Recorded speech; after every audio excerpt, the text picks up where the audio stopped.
Cette icône a été peinte dans la prière par le moine Roublev à Moscou, qui a vécu au XVe siècle. Cette icône est en lien avec le chapitre 18 du livre de la Genèse, premier livre de la Bible. Que raconte ce passage? Le vieillard Abraham accueille 3 voyageurs qui passent devant sa tente. Abraham va leur donner l'hospitalité. Et il va recevoir une grande nouvelle. Sa femme donnera un fils qui s'appellera Isaac. Après cette annonce, les 3 voyageurs se rendent vers Sodome et Gomorrhe pour constater les plaintes entendues. Cette icône représente donc l'hospitalité d'Abraham et représente la Sainte Trinité. Que pouvons-nous voir?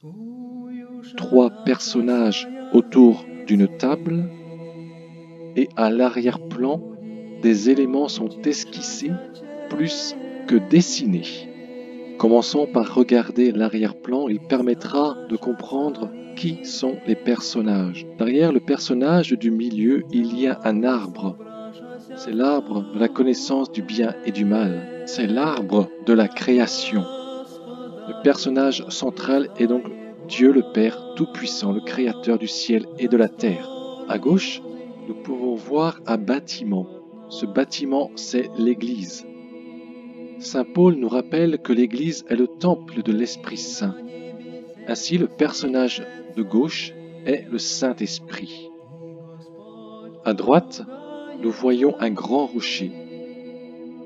Dans l'Ancien Testament, le prophète Daniel a une vision d'un rocher qui frappe une immense statue, symbole des empires du mal. Ce rocher devient une montagne qui remplit l'univers. Ce rocher est le Messie, qui vient instaurer un nouveau royaume.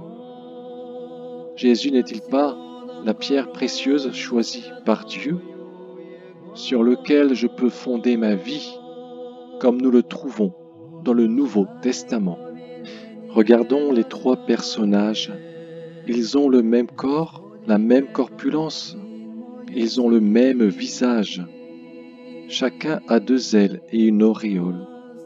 Ils sont identiques, sauf la couleur de leurs vêtements.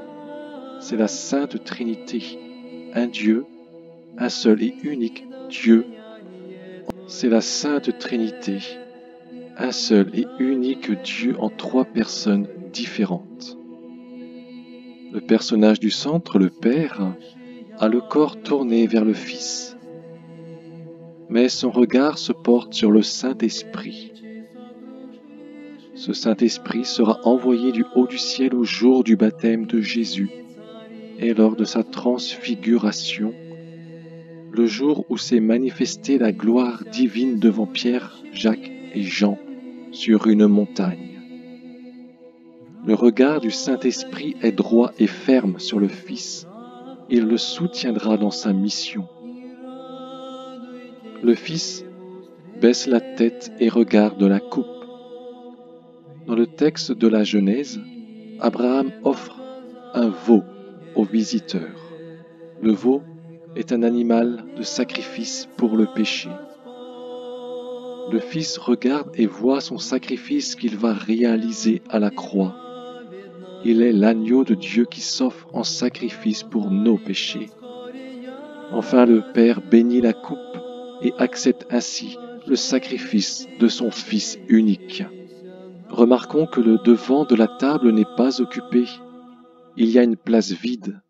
Cette place, elle est pour nous. Chaque chrétien est invité au sacrifice, à la messe, car il n'y a pas de plus grand amour que de donner sa vie pour ceux qu'on aime.